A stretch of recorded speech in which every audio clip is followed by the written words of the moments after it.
The radio is playing somewhere in the dark, an old song, warm, almost sentimental, the kind of melody that should belong to a Sunday kitchen or a front porch in summer. You hear it before you see anything, drifting through vents and broken walls, while the smell of blood and sawdust hangs in the air like something that won't leave. And then you see him, tall, moving slow, dressed like a man going somewhere important, face marked with the evidence of things done to him inside a glass sphere in a basement. He turns, and what's on his face isn't rage. What's on his face is something closer to longing. That is the moment Outlast Whistleblower stops being just a horror game and becomes something else entirely. Tonight we're doing something different. We are going past the surface of what Eddie Gluskin does and into the architecture of why he does it. This video is an analytical and interpretive look at the character, the lore, the real-world psychology woven through his design, and the way Outlast Whistleblower uses him as a mirror held up to something genuinely uncomfortable, in how trauma moves through a person and reshapes everything it touches. You will understand not just what Eddie Gluskin is, but why he is the kind of villain that other horror media rarely manages to produce. And you might understand something more unsettling than any monster can offer: how a person arrives at a place like the Vocational Block and believes, completely and sincerely, that they are building something beautiful. Before we go there, if something in this video resonates with you, drop a comment letting me know which part connected, whether it was a specific detail, a moment that landed differently than expected, or a question it raised for you. Topic suggestions for future videos are always welcome too. Some of the best video ideas for this channel have come directly from you, so now get comfortable, find your dim corner of the night, and let's begin.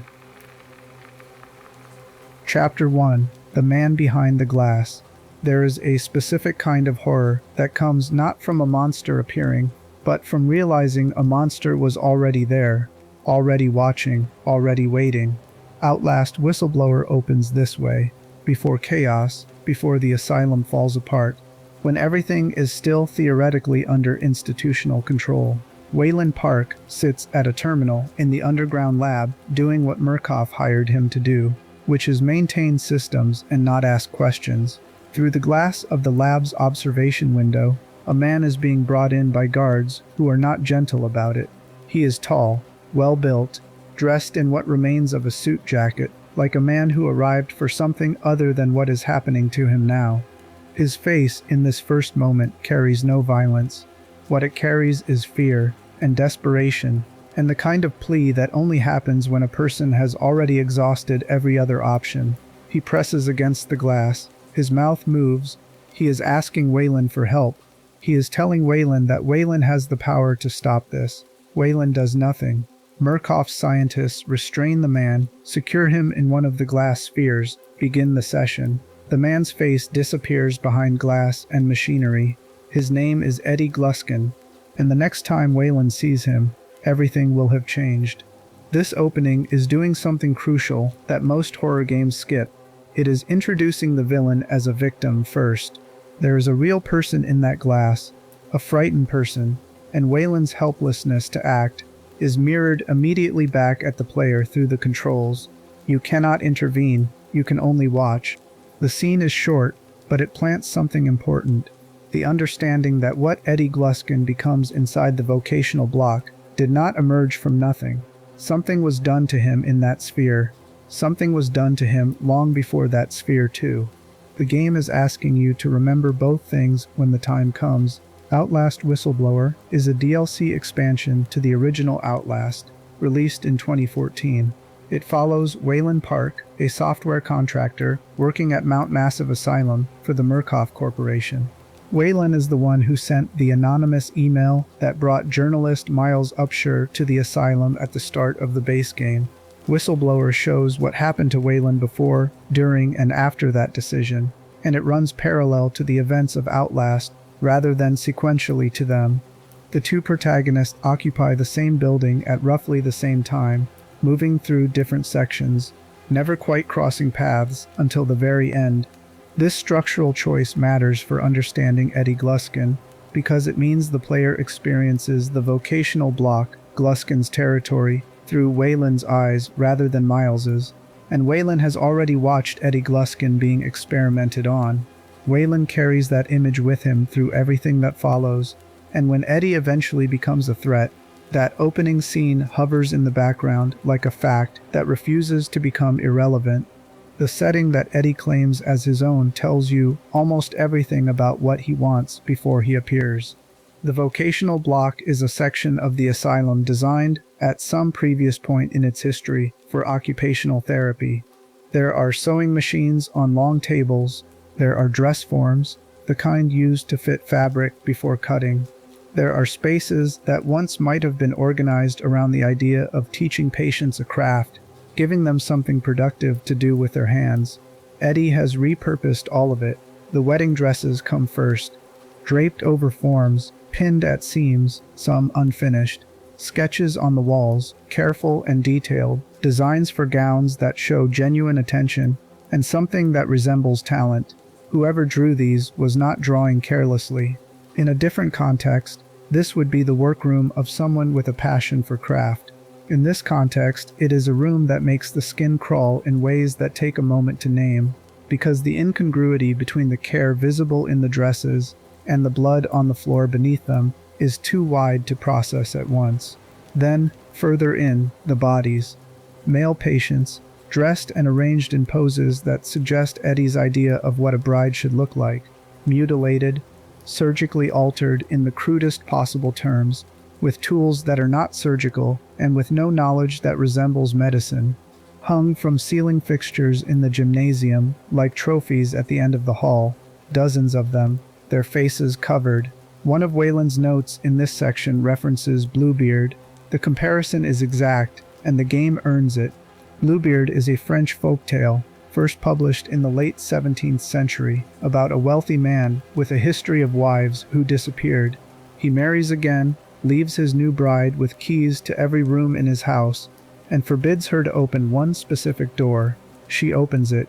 Inside are the bodies of every woman who came before her, hung on hooks. The tale is about forbidden knowledge, about what powerful men hide behind locked doors, about violence packaged as domesticity.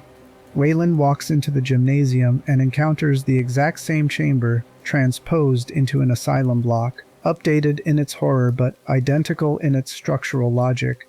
The locked door, the forbidden room, the collection of those who failed to become what the keeper required. Wayland's comparison to Bluebeard lands so precisely because the folklore itself has roots in something that predates the story. The figure of the murderous husband who conceals his crimes in a private room is ancient.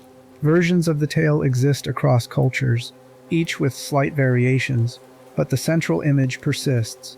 A man who destroys what he claims to love, who maintains a domestic exterior while the evidence of his violence accumulates in a chamber no one is permitted to enter. Eddie Gluskin has not read Bluebeard, but the pattern he has enacted is older than any text, wired into the kind of psychology that results when control and desire get fused together in the earliest years of a person's life. The question of why, the one the game is quietly asking from the moment that first scene ends, and the answer starts much earlier than Mount Massive Asylum. The song playing on the radio in the vocational block is a piece called I Want a Girl, written in the early 20th century. It is a song about longing for a woman who resembles the singer's mother, a woman kind and gentle, a woman who will make a home. Eddie sings it as he walks the halls, but the word he changes, replacing boy with son, tells you something. He is not singing about finding a wife in the way the song was written to be understood. The substitution is slight, almost easy to miss in the low-light distortion of the environment.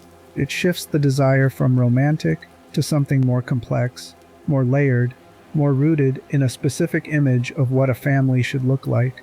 A son, a father, a wife who completes the picture. He does not want a person. He wants a structure. He wants the shape of a family, assembled by any means available, because the shape of a family is the thing he was robbed of at an age when it would have formed the foundation of everything else. Keep that in mind as we go deeper, because what sounds like the desire of a monster is, at its origin, the desire of a child. And understanding that is where this story gets genuinely hard to look away from. Chapter 2. A Boy Who Wasn't Old Enough to Know. There is a line in the documents found inside Mount Massive that describes Eddie Gluskin's earliest years with a kind of bureaucratic flatness that makes the content worse, not better.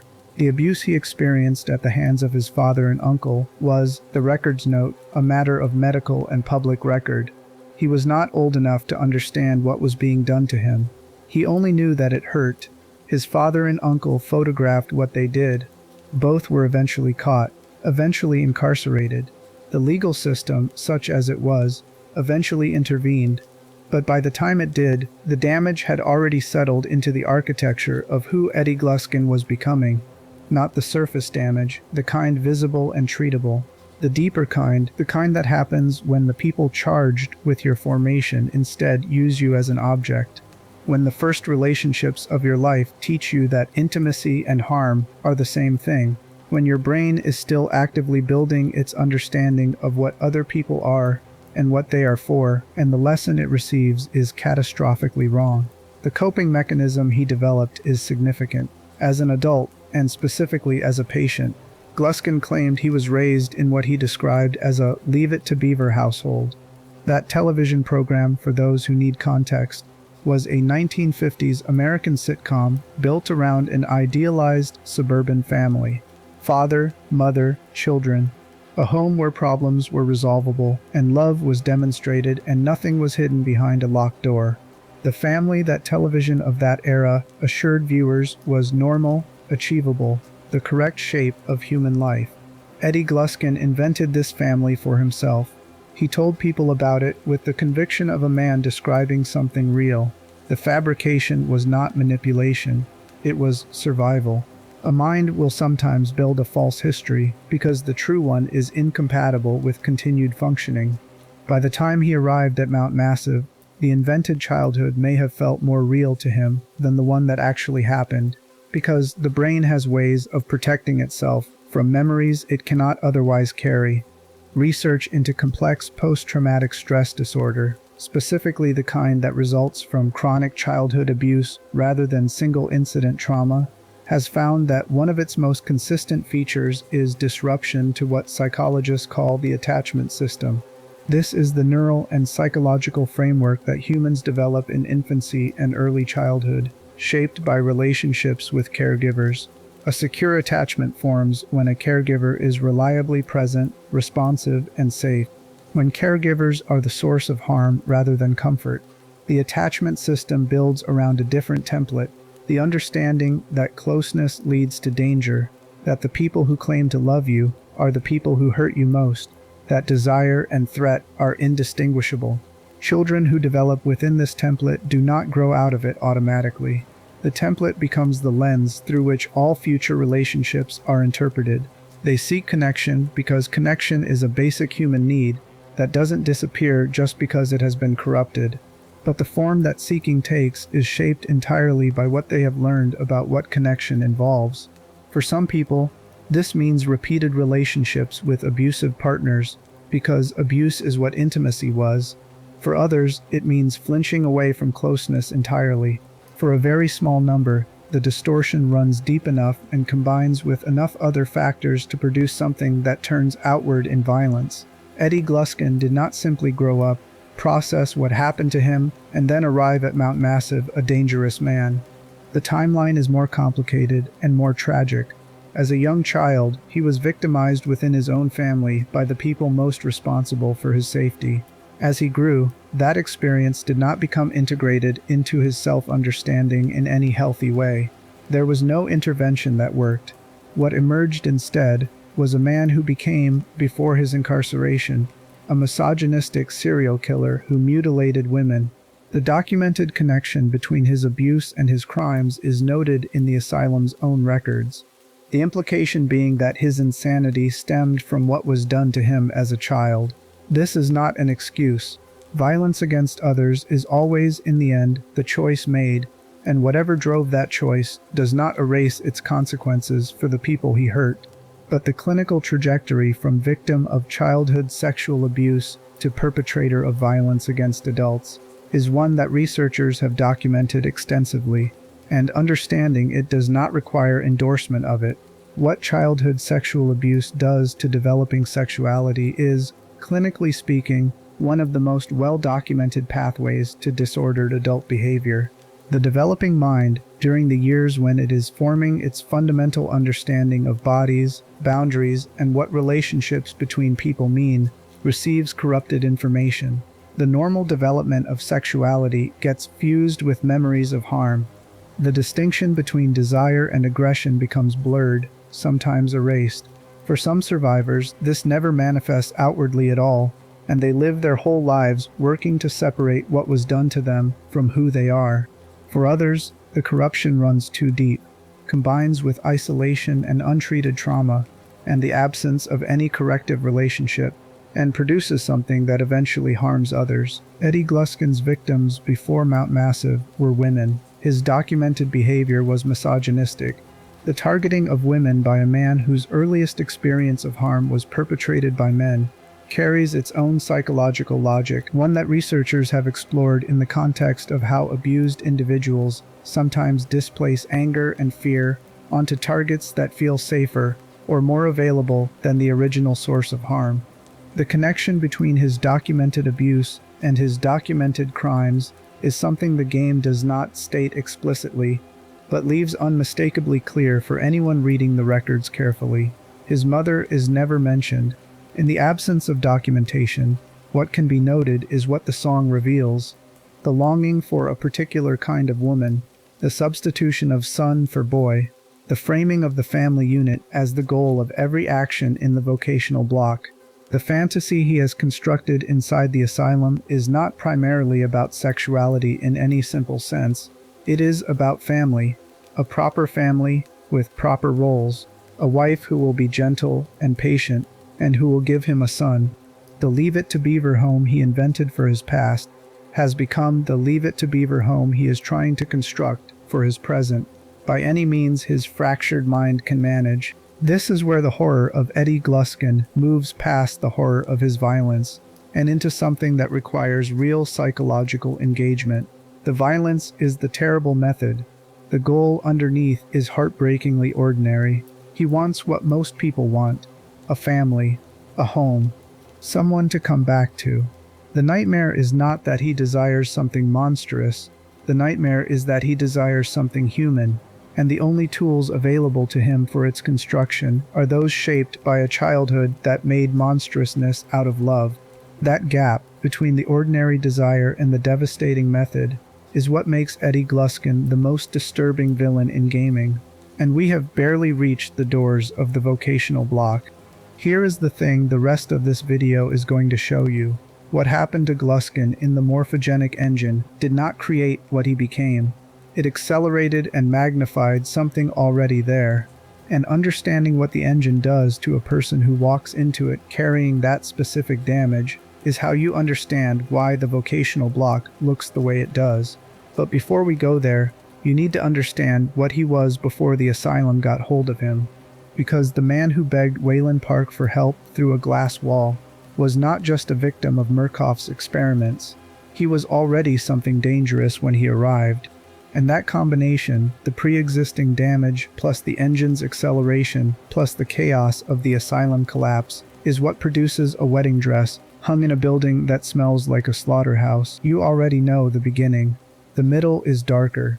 And the end, the part that almost no one talks about when they discuss this character, the part about what his death actually means, what it says about the specific mechanics of how Murkoff used him. There is something specific that happens developmentally when the adults in a child's life are simultaneously the source of harm and the source of the only care available. The child cannot walk away. The child cannot recognize the harm as harm in any clear way, because the people causing it are the frame through which all reality is interpreted. So the mind does what minds do. It adapts. It builds its schema for what love is around the available evidence. And the available evidence says that love hurts, that closeness requires something from you that you didn't agree to give, that the people who are supposed to protect you will use their access to you against you. This is the psychological wound Eddie Gluskin carries out of childhood. It is not a clean wound. Clean wounds heal. This is the kind that keeps affecting everything it touches, because it structured the foundation before the rest of the building went up. By the time he was old enough to form his own relationships, the template was already fixed. His adult behavior, the misogyny, the targeting of women, the violence that escalated until authorities intervened, reflects a psychology that had reached the limit of what it could sustain without erupting outward. The clinical term for what Eddie Gluskin exhibits across his documented history is complex PTSD, sometimes written as CPTSD, to distinguish it from the single-incident trauma that produces standard post-traumatic stress.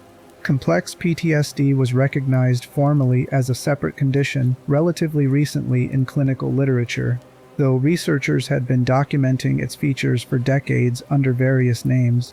The condition includes the standard PTSD symptoms: intrusive memories, emotional dysregulation, hypervigilance, avoidance, but it adds layers specific to chronic early trauma, profound difficulty with identity, with understanding who you are when the people who were supposed to shape that identity used you instead of caring for you, deep disturbances in relationships, a sense of permanent shame, not about what was done to you, but woven into your sense of yourself, as if the abuse restructured your self-concept from the inside. One of the most documented features of complex PTSD resulting from childhood sexual abuse is what researchers call reenactment. The traumatized person, without conscious awareness or intent, recreates the dynamics of the original trauma in adult relationships. This can take many forms. For some, it means repeatedly entering abusive relationships, because abuse is what attachment feels like. For others, it means becoming the person who perpetrates, gaining the control that was absent during the original violation, rewriting the power dynamic in ways that restore agency. For some, the reenactment swings between both positions at different times or with different people, the person oscillating between the role of victim and the role of aggressor, depending on the context. Eddie Gluskin's crimes before the asylum reflect the perpetrator mode of reenactment. He targeted women, enacted a violence that carries the structural signature of what was done to him. The bodies he left behind were marked in ways that echo his own experience of violation, reversed in the sense that he was now the one with power, enacted outward rather than inward. This is not to say the logic was conscious or deliberate. Reenactment operates below the level of deliberate reasoning. It is the traumatized mind, attempting to resolve an experience it cannot process in any other way, returning again and again to the site of the original wound in search of a resolution that never comes. What Eddie Gluskin never had was any meaningful intervention. No therapeutic relationship that could have helped him begin to understand and process what happened to him in childhood. No framework for separating his identity from the abuse he suffered. No corrective experience of intimacy that didn't confirm the worst of what he had already learned. The public record noted the abuse. The legal system dealt with the perpetrators. And Eddie Gluskin grew up carrying the wound with no real help for it, until the weight of it eventually became catastrophic. He arrived at Mount Massive Asylum as a patient with documented psychotic features and the history of violence the system could no longer ignore. What happened next was not treatment, and that distinction between what the asylum claimed to offer and what it actually provided is the axis on which everything else in the vocational block turns. The Morphogenic Engine is the instrument Murkoff developed for Project Walrider, a research program oriented toward creating a suitable human host for a nanomachine entity. The project's objectives were never therapeutic. The engine worked by inducing lucid dreaming states in sedated patients, feeding them hypnotic imagery while monitoring and manipulating their neurological activity in hopes of producing the specific conditions required for a Walrider host. For most patients, what it actually produced was accelerated psychological deterioration. For a patient like Eddie Gluskin, already carrying the specific architecture of complex PTSD with psychotic features, the engine's methodology was something close to deliberate catastrophe. Consider what the engine does from a purely mechanical standpoint. It forces the patient into a state of lucid dreaming, a space where the conscious mind is active, but entirely within the framework of whatever imagery the machine provides. For a neurotypical person with no particular psychological vulnerabilities, this would be disorienting and unpleasant. For someone carrying the specific memory structure of childhood sexual abuse, intrusive imagery, fragmented traumatic recall, and the particular way those memories tend to surface under conditions of sensory distortion, the engine was essentially pointing a lens directly at the most damaged material in the patient's mind and turning up the brightness. What Eddie Gluskin experienced in that glass sphere cannot be stated with certainty because the game does not depict it. What can be said is what the patient's status report notes afterward: that his REM cycles were highly arrhythmic, that his claims about his lucid dreaming experiences did not correspond to what the monitoring equipment recorded, and that he was, in the observing physician's phrasing, a frustrating interview subject who told researchers what he thought they wanted to hear while avoiding certain elements of the truth. That last detail is important. Eddie Gluskin, even as a patient under observation in a facility that was experimenting on him against his will, was still performing, still presenting the face that he calculated would serve him best. The habit of protecting a false version of himself, the invented childhood, the Leave It to Beaver home, had been active for so long it operated automatically. He could not stop performing, even when the performance was pointless. The rashes that appeared on his face were an allergic reaction to latex tubing, which the patient's status report notes. This detail, minor and clinical, carries its own darkness. Murkoff's response to discovering the patient was reacting negatively to the tubing was to reinstall the latex version anyway. The discomfort was, for Murkoff's purposes, a form of data. Patient suffering was not a side effect to be minimized. It was, in some cases, the methodology. When the Walrider broke free and the asylum collapsed, Eddie Gluskin was somewhere in the early stages of his engine session. His pod appears damaged when you encounter it later in the original Outlast, suggesting he may have broken free mid-session rather than completing it. If that is what happened, it would mean he came out of the engine in an interrupted state. The process incomplete, the psychological architecture it was doing its worst work on, left in a half-finished condition that may have been more damaging in some ways than either completing the session or never entering at all. He emerged into a destroyed asylum. He was 46 years old, scarred from the experiments, carrying every piece of damage he brought in, plus whatever the engine had added to it, and he walked to the vocational block, found the sewing machines and the dress forms, and began to build. That is the picture you need to hold as we move into the next chapter. Not the monster of the gymnasium, the man in the glass, the man who knew what he was asking for when he pressed his face to the vent and begged Wayland Park to make it stop. The man who, when no one made it stop, found his own answer in a destroyed wing of a destroyed building, assembling the only family the only way he knew, understanding what he built, and what building it cost every person unlucky enough to wander into his domain, requires walking the vocational block the way it was designed to be walked, slowly, with the camera up, reading the space. Chapter 3. The Serial Killer Who Came First. Before the asylum, there was a man. He did not arrive at Mount Massive as a blank page waiting for Murkoff's experiments to write something dark on him. He arrived with a history already written in ink that would not come clean. Prior to his incarceration, Eddie Gluskin was a serial killer who mutilated women. He was provocative. He was, in the clinical phrasing found in the asylum's documents, a misogynist. The crimes that put him in the system and eventually into a facility like Mount Massive were not impulsive. They carried the signature of someone who had organized his violence around a specific logic, even if that logic was entirely internal and entirely wrong. Understanding what he was before the asylum requires sitting with an uncomfortable truth about how violence develops in people who were severely abused in childhood. The research on this is extensive and consistent across decades of study. Children who are sexually abused by family members experience a kind of psychological damage that operates on the architecture level. The blueprint for what relationships are, what intimacy means, what the body of another person represents. All of this gets constructed in the years when the mind is most plastic and most susceptible to the lessons it receives. When those lessons are delivered through exploitation and violation, the blueprint reflects that. It does not reflect what the child deserved to learn. It reflects what the child was taught. Not all survivors of childhood sexual abuse become violent. This is a critical point, and the research is unambiguous on it. The pathway from victim to perpetrator is not inevitable.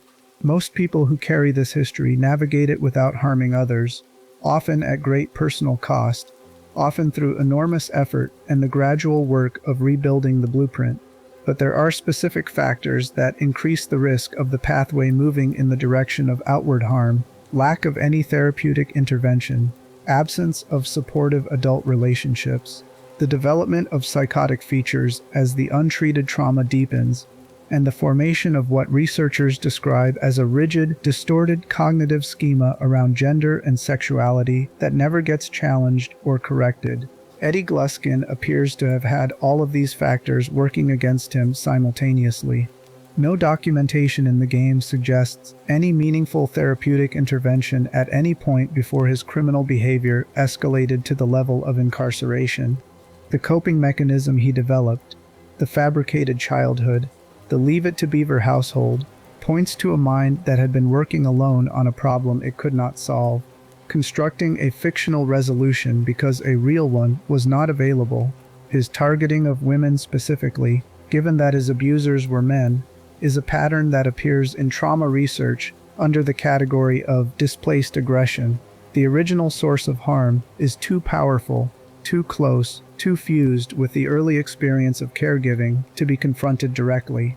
The anger and the damage that results from violation finds a different target, one that the distorted psychology has coded as both desired and threatening. For Gluskin, women represented the domestic ideal he was trying to reconstruct, the mother figure who should have protected him and did not, the wife figure of the television family he had invented for himself. The violence against women was, in his fractured psychological language, simultaneously an act of rage and an act of desire. The two were not separate categories for him. They had been fused in childhood by people who should have kept them permanently apart. The mutilation that characterized his crimes before Mount Massive connects directly to what he attempts in the Vocational Block, though the direction has inverted.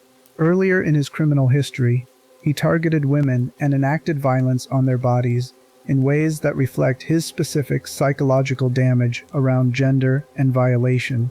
Inside the asylum, having no women available, the object of his surgical attention shifts to male patients, and the goal shifts from destruction to construction. He is trying to build something now rather than destroy it. The method is equally monstrous. The intent, in his perception, has become something closer to creation. This shift from destruction to creation is one of the most psychologically significant things about Eddie Gluskin as a character, and it is something the game does not spell out, but leaves clear for anyone willing to read the evidence carefully. The Vocational Block is not a murder house in the same way that a serial killer's space typically reads. There is, alongside the horror, a genuine attempt at something. The wedding dresses are well made. The sketches on the walls are detailed and careful. The space has been arranged with intention, organized around an image of what a home should look like. The violence is still violence, but it is violence in service of a desire that is internally coherent, even if externally catastrophic. He wants a family. He has always wanted a family, and every method available to him is shaped by the language of trauma that his childhood installed before he had any other language to work with. The Morphogenic Engine's role in what Eddie Gluskin became inside the asylum is worth examining carefully, because there is a tendency to read the engine as the source of the variant's violence and disorder. For some patients, this reading has merit. The engine operated by inducing and manipulating states that, for minds without pre-existing severe pathology, would have been profoundly disorienting. For patients already carrying serious psychological damage, the engine found those damaged structures and amplified them. It did not plant new seeds of violence so much as pour accelerant on what was already burning. For Eddie Gluskin specifically, The engine's effect appears to have intensified the already present delusional features of his psychology, his pre-existing history of psychotic break, his rigid and distorted schema around gender and family, his reenactment compulsion. All of these were present before he entered the glass sphere. What came out the other side was a version of that psychology, with the volume turned to its maximum setting, and the moderating features, the parts that had kept him functional enough to operate in the world for decades, stripped away or buried under the weight of what the machine had done. He emerged into the asylum collapse with nothing left to moderate his behavior, and a single organizing desire that had always been there. He wanted a home. He wanted a proper family in the shape of the one he had invented. And now he had an entire building to work with. The patient status report, found in the courtyard outside the Vocational Block after one of the game's more harrowing escape sequences, describes his therapy status in language that reveals how little Murkoff actually understood or cared about what was happening in Eddie Gluskin's mind. The lucid dreaming correspondence does not match his claimed experiences. His REM cycles are irregular. He is, the report notes, telling the researchers what he thinks they want to hear. The physician's frustration with him as an interview subject reads like clinical annoyance at a patient who is not cooperating with the program.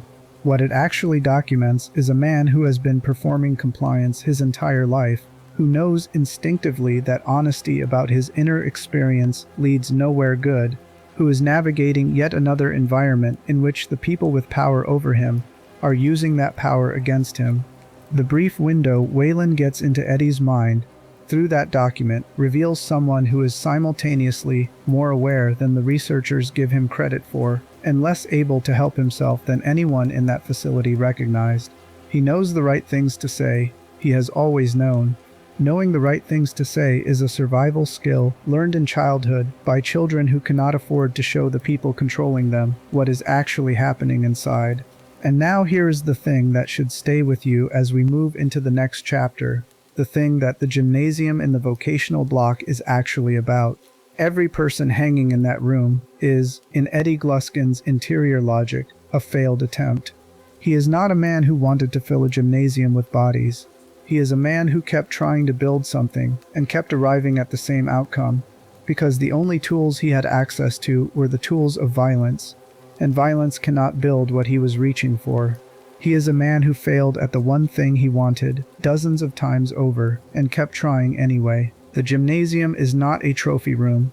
It is a graveyard of aspirations, each body a version of the attempt that didn't work, arranged and covered the way you might cover something you were not ready to bury. That is the image to carry forward. And that reading, the one that places the horror inside something genuinely tragic, is exactly the reading that most horror media refuses to make, because it is far easier to show a monster than to show a man. Chapter 4. What the Vocational Block is actually saying. Horror games are, at their best, architecture that means something. The rooms are not incidental. The arrangement is not random.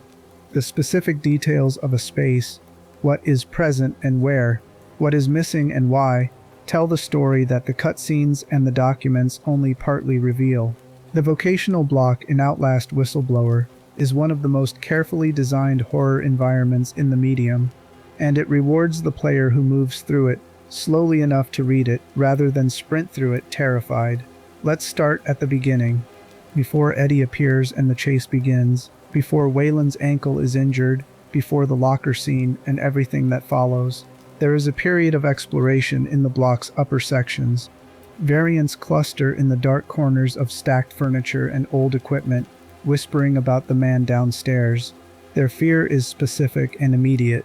They speak about him the way people speak about a force of nature, something that cannot be reasoned with, something that will find you eventually unless you make an offering first.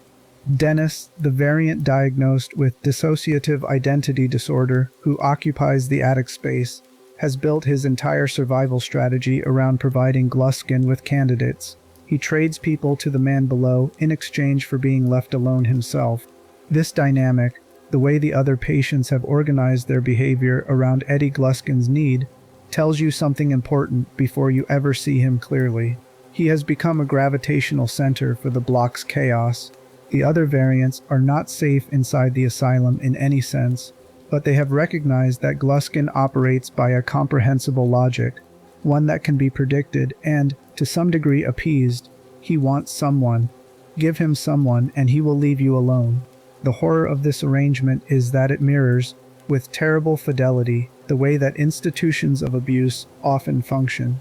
Those with less power survive by directing the predatory attention of those with more power toward people even more vulnerable than themselves. The sewing rooms announce themselves through sound before you see them. The radio. I always wanted a girl, playing from somewhere in the building. The melody incongruously warm in the cold dark of the asylum. Following the sound takes you through a door and into a space organized around long tables with sewing machines, dress forms lined up with the patient attention of a craftsperson who cares about the work. The machines are operational.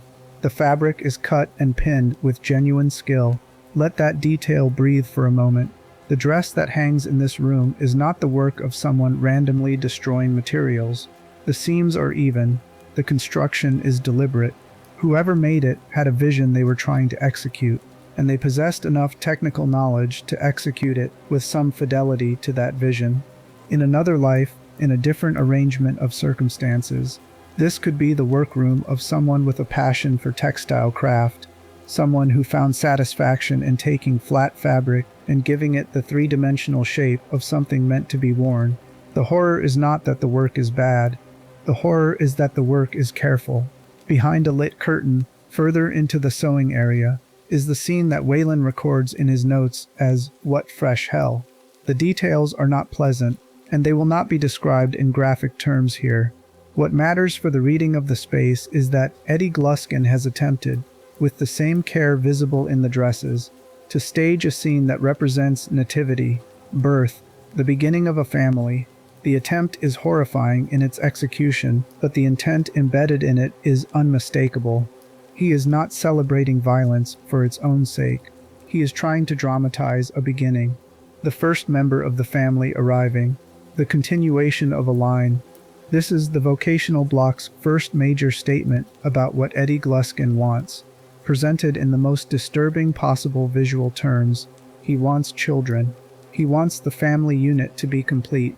Father, mother, child. The domestic image he has carried since childhood. The invented home, the television ideal, requires all three elements. He is trying to build all three elements with what is available to him. Nothing about this is presented in the game as sympathetic.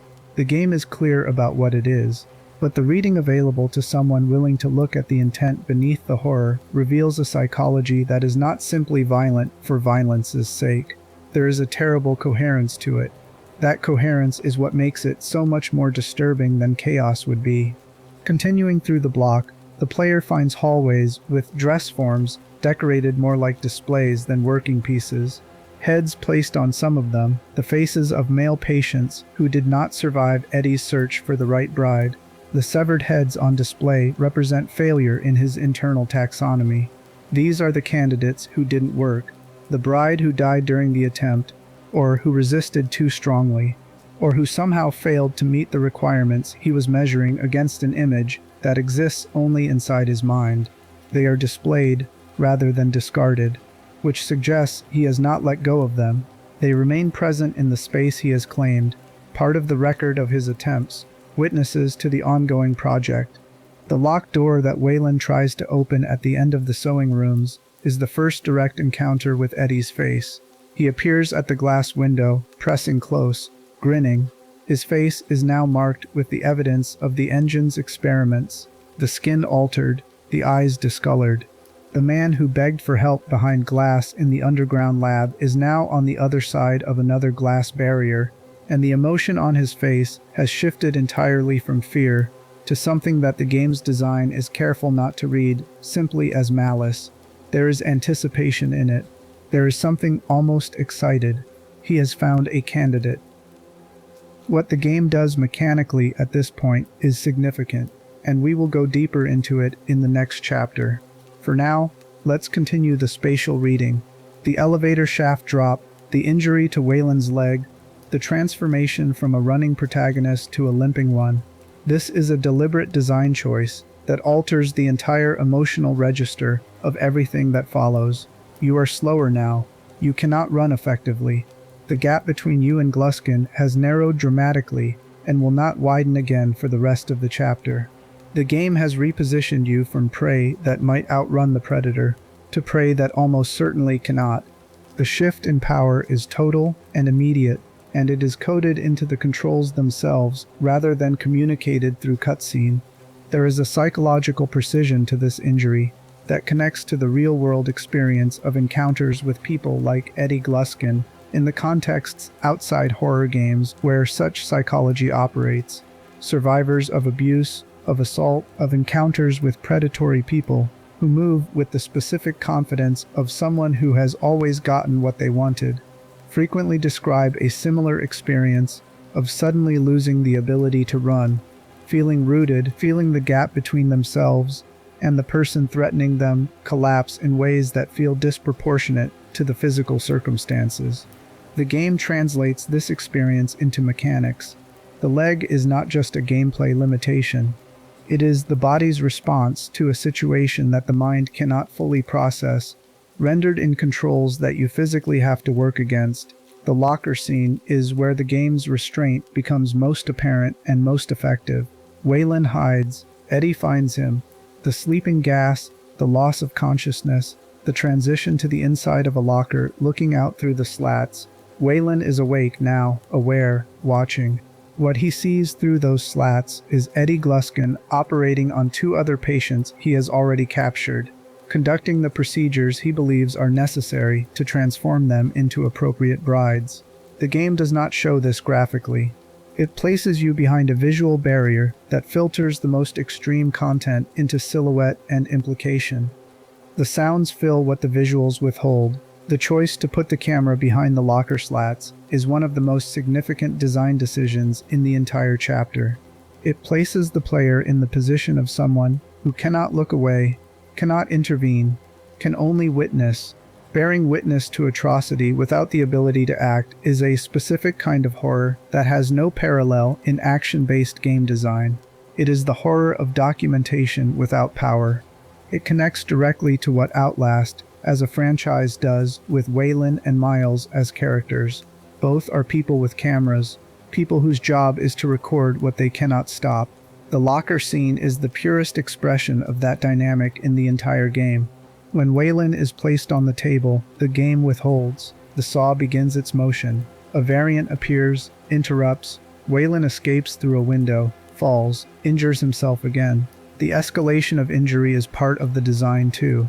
By the time the gymnasium sequence begins, Waylon has accumulated enough physical damage that escape feels genuinely precarious, not as a video game challenge, but as a situation where the math of survival is visibly running against you, the gymnasium.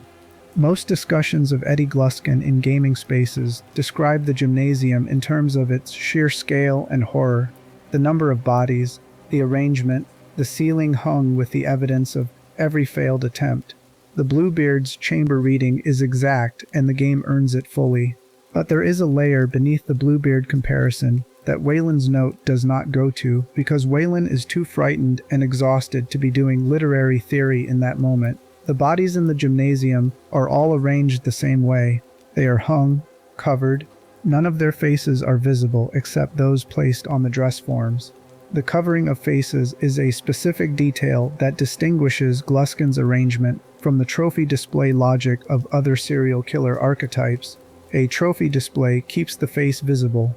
The face is the identity, the reminder of the specific individual defeated. Eddie Gluskin covers the faces.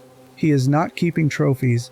He is keeping in his internal logic the people who were almost right, the people who came close to being what he needed and then failed. Covering the face is an act that suggests grief more than pride, the removal of the specifics, so that what remains is the category rather than the individual. He has not let go of any of them. They are still in his space, still in his domain. He cannot bring himself to remove them because removing them would mean accepting that the attempt failed permanently. And if the attempts failed permanently, then the family he is trying to build is impossible, and the home he has been reaching for since childhood is something he will never have. The gymnasium is the most honest room in the vocational block. It is the room where the scale of Eddie Gluskin's tragedy becomes fully visible, because the scale of what is hanging from the ceiling is also the scale of how long he has been trying and failing to do something that the damage inside him makes literally impossible. He cannot build what he wants. The method he has available prevents the outcome he desires. Every attempt ends the same way, but he cannot stop attempting because the desire underneath is real, and the need underneath is real, and a person shaped by the specific kind of damage that shaped him cannot simply decide to stop needing what he was denied before he had words for it. Bluebeard's locked room is the place that reveals the truth about the man who presents as a legitimate husband. Eddie Gluskin's gymnasium is the same. Everything in the vocational block that presents as domestic, the dresses, the radio, the attention to craft, finds its honest counterpart in that room. The locked room is always where the truth lives in the Bluebeard stories, and the folklore understood something about predatory domestic violence that mainstream culture spends enormous energy not looking at directly. The horror and the home are not opposites. The horror lives inside the home. The violence is structured by the same logic that structures the marriage. The forbidden room is not a secret that contradicts the house. It is the house's completion. Eddie Gluskin is the vocational block. Every room is part of the same statement. The wedding dress and the gymnasium are the same thought, expressed at different stages of the same process. What happens in that gymnasium, the final confrontation, the noose, the pulley system, the way the architecture becomes the instrument of the ending, that is a chapter in itself, and we will give it the full space it deserves. But first, there is something about the mechanics of this game that almost no one discusses in the terms it deserves. Something about what Red Barrel's actually built here and why it works on a level that most horror game design does not reach. Because the most disturbing thing about the vocational block is not what Eddie Gluskin does. The most disturbing thing is how the game makes you feel exactly the way his victims felt. And when we get there, and when you understand why the limping and the lockers and the locker slats and the sleeping gas are all doing the same psychological work, something about why this character is so enduringly affecting will click into place in a way that the pure horror reading never quite reaches. There is also something about the Morphogenic Engine that we have not yet discussed, something specific to what it does to a person with Gluskin's history that almost every analysis of this character skips over, something that changes the reading of the gymnasium entirely. We are going to get there, but understanding the mechanics first is the key that opens that particular door. Chapter 5: How the Game Feels. Most horror games give you a weapon, even the ones that frame themselves as survival experiences, as games about helplessness and running, tend to eventually hand you something. A crowbar, a flashlight that doubles as a bludgeon, a locked door you can slam behind you and breathe for a moment, knowing the threat cannot immediately follow. The medium defaults to agency, because agency is what players expect, what they came for, what the design of interactive entertainment has trained them to require. Horror games typically deliver fear, and then resolve it with the satisfaction of having survived through skill, through knowledge of the space, through finding the right tool at the right time. Outlast gives you a camera. The camera records, it documents. Held up in night vision, it illuminates the darkness with that specific sickly green glow that has become the visual signature of the franchise. It uses battery power when the night vision runs. Batteries run out. You can carry a limited supply. The camera is the most important object in the game, and it cannot harm anything. It cannot slow anything down. Pointing it at Chris Walker while he is running at you does not stop Chris Walker from running at you. The camera is a witness, not a weapon. In the Outlast games, you survive by hiding, by running, by memorizing patrol patterns, by fitting yourself into lockers and under beds and behind stacked furniture, holding still, holding your breath, waiting for the danger to move past. Inside the vocational block, The game does something to the mechanics that it does not do anywhere else in either Outlast or Whistleblower. It injures you, not as a cutscene event that has no gameplay impact, as a persistent mechanical condition that changes the fundamental way the controls respond to your input. Waylon's leg is damaged, he limps, the running animation changes, the speed changes. The gap between you and Eddie Gluskin, which was already narrow because Gluskin moves with the unhurried confidence of someone who has done this before and knows the space better than you do, narrows further. The limping is not accidental. Red Barrels made a deliberate decision to restructure the player's mobility at exactly the point in the game where the most sustained and intimate threat appears. Every design choice in this section, the injury, the limited visibility, the locker sequence, the way Gluskin can appear from directions that feel unexpected, all of it is working toward the same effect, the removal of the player's confidence that they can escape. Think about how that feels in the body, not in the abstract as a design analysis, in the physical reality of playing the game with your hands on the controller or your fingers on the keyboard. You are slower. You know you are slower. When you hear Gluskin's footsteps, or his voice carrying through the building's corridors, the calculation that runs in your head is no longer, I can outrun him if I time this correctly. The calculation has become, I hope I can find a place to hide before he closes the distance, and I hope that place is one he doesn't check, and I hope I can hold still long enough. The shift from active survival to passive survival is a fundamental alteration of the player's psychological position inside the game. Before the injury, you are frightened but mobile. After it, you are frightened and compromised. You are carrying a damage that will not heal. Every movement forward requires a conscious accommodation of the limitation, a constant awareness of the body's reduced capability operating against you in real time. Research into how the body responds to situations of genuine threat, the kind studied in the context of trauma and assault, has identified a specific response pattern that goes beyond the standard fight or flight framing. There is a third response, sometimes called freeze, sometimes called the fawn response, that operates when neither fighting nor running is a viable option. The nervous system, assessing the situation and finding that active resistance will fail and that escape is blocked, shifts into a kind of managed survival mode. The body becomes quiet, movements become small and controlled. The priority is invisibility, the reduction of any signal that might attract further attention. It is not paralysis, though it can be mistaken for it. It is the body doing exactly what it calculates is most likely to keep it alive in the absence of any better option. The Vocational Block's mechanics reproduce this physiological state through the controls. You cannot fight, you cannot run effectively. You can hide, hold still, wait, and hope. The locker is the game's most concentrated expression of this. You are in a box, looking out through slats at something you cannot stop, able to do nothing but observe. The mechanical experience of the locker sequence is the game translating the freeze response into direct, physical sensation for the player. Your hands are on the controls. You are not pressing anything. There is nothing to press. All you can do is watch and stay quiet and wait for permission to move again. This is the mechanic as emotional communication. Red Barrels built a control scheme that puts the player in the physiological experience of a specific kind of threat encounter, the kind where power has been removed, and the only available response is managed stillness.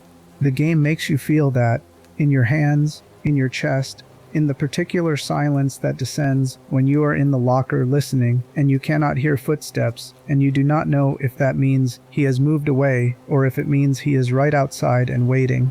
Horror media has attempted this before, with varying degrees of success. The comparison to Silent Hill 2 is useful here, because Silent Hill 2 is the other game most frequently cited alongside Outlast Whistleblower when discussions of psychological horror design reach their highest points. Silent Hill 2 works primarily through symbolism and environmental transformation. The way Pyramid Head and the other creatures of that game manifest as external expressions of James Sunderland's interior guilt. The monsters are projections. The fog is psychological. The horror is located inside the protagonist and radiates outward into the world. Eddie Gluskin does not work this way. He is not a projection of Wayland Park's guilt or fear. He is a real person inside the game's logic, doing real things to real people for real reasons rooted in his actual history. The horror in the vocational block does not transform the environment to reflect Wayland's psychology. It confronts Wayland's very real, very physical vulnerability with a very real threat. This is a crucial distinction because it shifts what the player is asked to reckon with. In Silent Hill 2, you are reckoning with yourself, with your own interior darkness, with what you have done and what guilt has done to you. In Outlast Whistleblower, you are reckoning with someone else's damage being directed at you. You are reckoning with the experience of being in a space that someone else has claimed and redesigned according to their own distorted vision of reality, where your body is something they have already assigned a role and a purpose. The difference between those two horror frameworks maps onto a real-world distinction in how trauma operates. Some trauma originates from inside, from guilt, from complicity, from what you did or failed to do. That is Silent Hill 2's territory. Other trauma originates from the outside, from what was done to you, from being in a space or a relationship where someone else's psychology determined your experience without your consent.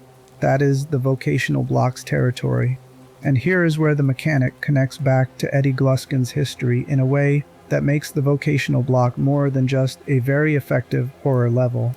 Wayland Park in the vocational block is experiencing, in a controlled and temporary form, a structural version of what Eddie Gluskin experienced throughout his childhood.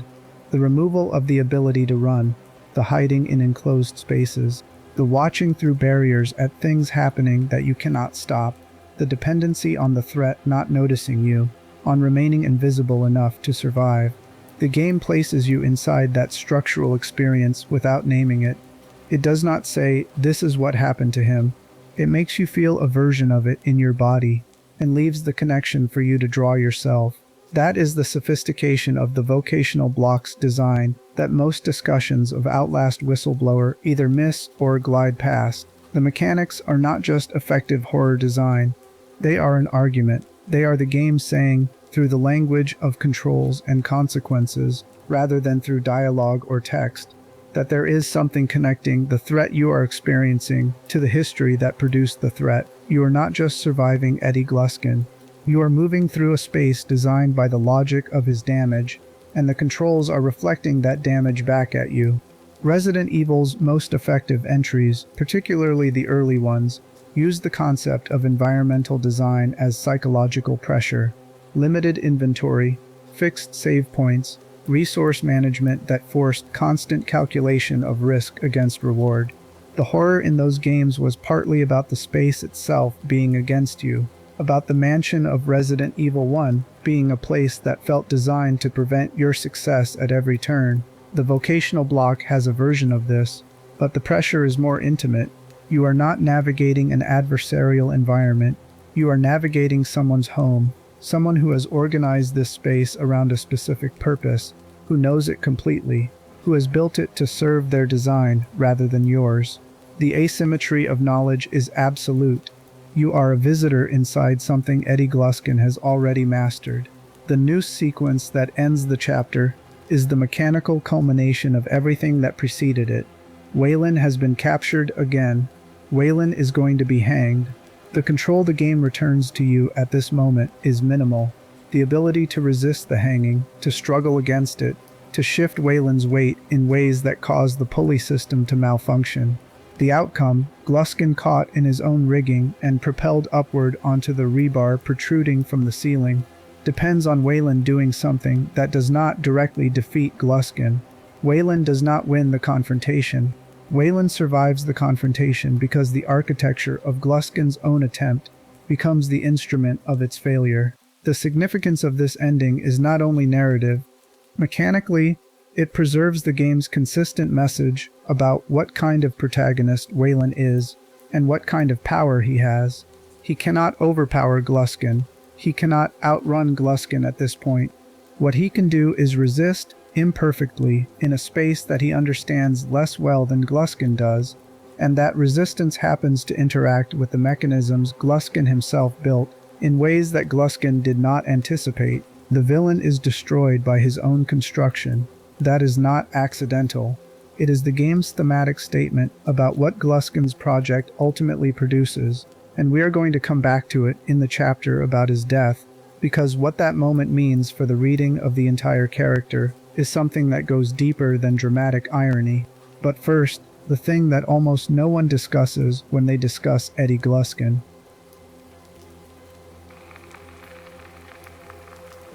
Chapter 6. The Song He Changed.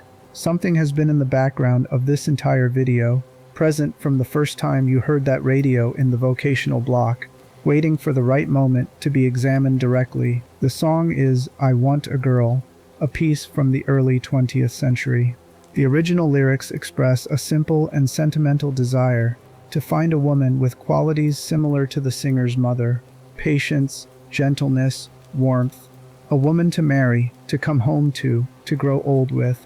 The song belongs to a specific tradition of popular music from that era, earnest and uncomplicated in its expression of domestic longing, the kind of music that was designed to be hummed in kitchens and played on parlor instruments, music that lived inside the fantasy of the ordinary home.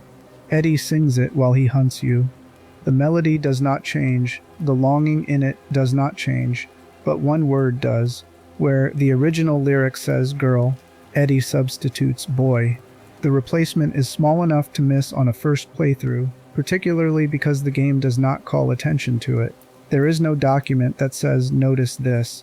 There is no character who remarks on it.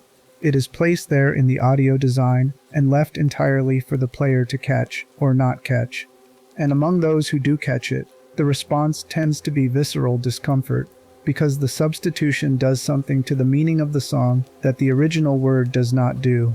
I want a girl, just like the girl who married dear old dad. The desire is romantic, if sentimental. It is about a wife, a partner. The mother figure and the wife figure are connected but distinct. The man singing wants to find someone who reminds him of his mother, but he wants that person as a companion, as a spouse, as the person who will complete a partnership. The desire, in its original context, is about the future. I want a girl, just like the girl who married dear old dad, one who can cook and will sew, one who is happy to care for a son.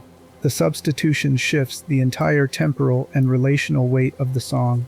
Now the desire is not just for a wife, it is for the complete family unit, the mother, the father, the child, the son, the continuation of the line.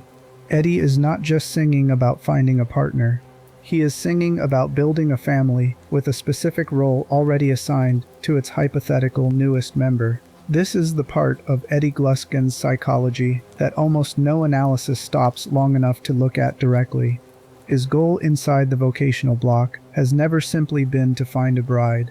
His goal has been to create a son. The bride is instrumental, necessary for the construction of the family, but the family itself is the endpoint. He wants to be a father. He wants to give a child what was taken from him. Or, in the distortion of his thinking, he wants to create the family he invented for his own past and make it real in his present. The horror of this is not that it is strange. The horror is that it is comprehensible. The desire to undo your own history by creating something better for the next generation is one of the most human impulses that exists. Countless people who were hurt as children decide, consciously or not, that they will be different. They will build what was denied to them. They will give a child what they never had. This desire in people who have the resources and the self-awareness and the support to work through their damage often produces remarkable parents, people who understand deprivation firsthand and are determined not to repeat it. Eddie Gluskin has none of those resources. He has the desire with none of the means to realize it in any form that could actually produce what he wants. The damage is too deep, the distortions too fundamental, the only available language too firmly in the grammar of harm. He wants to give a child what he never had, but the only things he knows how to give are the things that were given to him, which were the things that destroyed his capacity to build the very thing he is reaching for. This is the center of why Eddie Gluskin is gaming's most disturbing villain.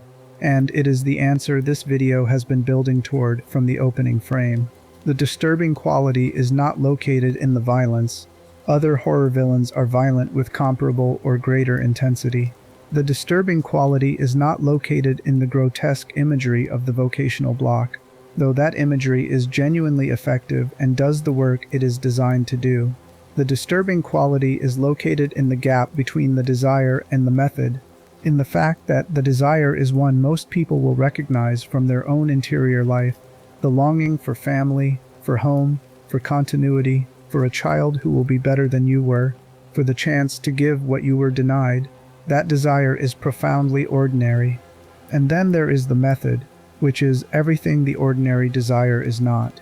The gap between those two things is where the genuine horror lives. And it is a horror that requires you to hold two things in your mind at once: the monster that is present in the vocational block, and the person that the monster was shaped from. You cannot have the full horror if you only see one of those things. Seeing only the monster produces a slasher villain, effective but hollow. Seeing only the person produces a tragedy, moving but not disturbing in the specific way that Gluskin is disturbing. Holding both at the same time, which is what the game is carefully designed to force you to do, produces the specific discomfort that makes people remember Eddie Gluskin long after they have forgotten the details of what he did. The song does this work. The single substituted word does this work. A monster would not sing. A monster would not be singing a love song. A monster would not change one word in a familiar melody to incorporate the specific detail of the child that the song never originally included. Monsters do not long for sons. Eddie Gluskin does, and that is the part of him that the rest of the game's horror cannot exist without. Now here is the thing that the next part of this video is going to explore. The thing that the song points toward but does not fully explain. Everything we have discussed about Eddie Gluskin's psychology, the abuse, the repetition compulsion, the delusional framework, the distorted template for intimacy, all of it was present before the Morphogenic Engine. All of it was already operating in the man who arrived at Mount Massive as a patient. The engine did not create what is in the vocational block, but there is something specific about what the engine does to the particular kind of damage Eddie Gluskin carried into that glass sphere, something about the interaction between the machine's methodology and his pre-existing psychological architecture, that almost every discussion of this character skips over entirely. Understanding it changes the reading of the gymnasium. It changes the reading of the bodies hanging from the ceiling. And it changes the reading of the song. We are going to walk through the final confrontation in the next chapter, and then come back to the engine in the chapter that follows, because the sequence matters. The gymnasium first, because you need to see the ending before you can understand what the engine's role in it actually was. Then we are going to look at how the engine interacted with Gluskin's specific psychological history in a way that makes him something more than a standard tragic villain. Something that says something specific about how damage compounds, about how institutions use existing pathology as raw material, about what happens when the most vulnerable part of a broken person gets the dedicated attention of a system that profits from keeping it broken. If you are still with us here, the next chapter is where everything about Eddie Gluskin converges. The gymnasium, the noose, the rebar, the death that comes not from Wayland's power, but from Gluskin's own architecture collapsing under the weight of what it was built for. Chapter 7, Bluebeard's Last Room. The gymnasium is the largest space in the vocational block. Walking into it after everything that has preceded it, after the sewing rooms and the locker and the table and the courtyard and the pursuit that followed, the scale of it lands differently than it would in any other context. The ceiling is high, the floor is wide. The space was designed for physical activity, for movement, for the kind of collected energy that groups of people generate when they are doing something together. It was designed to hold many people at once. It still holds many people. They are just arranged differently than they were designed to be arranged. The bodies hanging from the ceiling number in the dozens. Each one is positioned with the specific care that characterizes everything Eddie Gluskin has done in this block.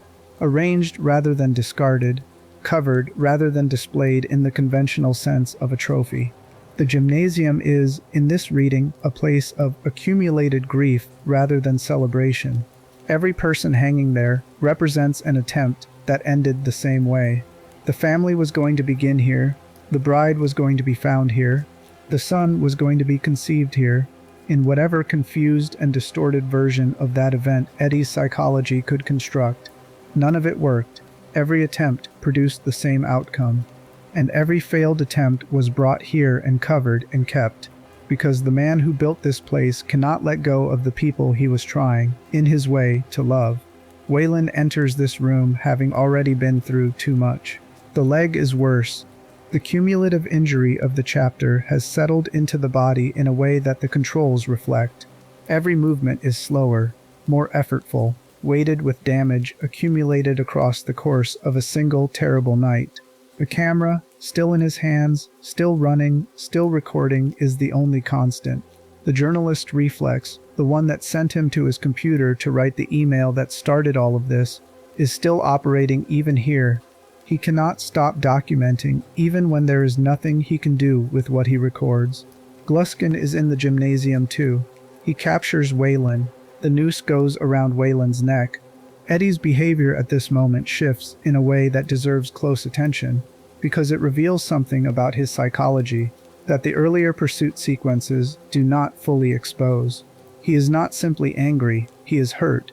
His phrasing, the sense of betrayal he expresses toward Wayland for having attempted to escape rather than staying and accepting the role he had been assigned, carries the specific emotional signature of someone who feels abandoned rather than merely frustrated.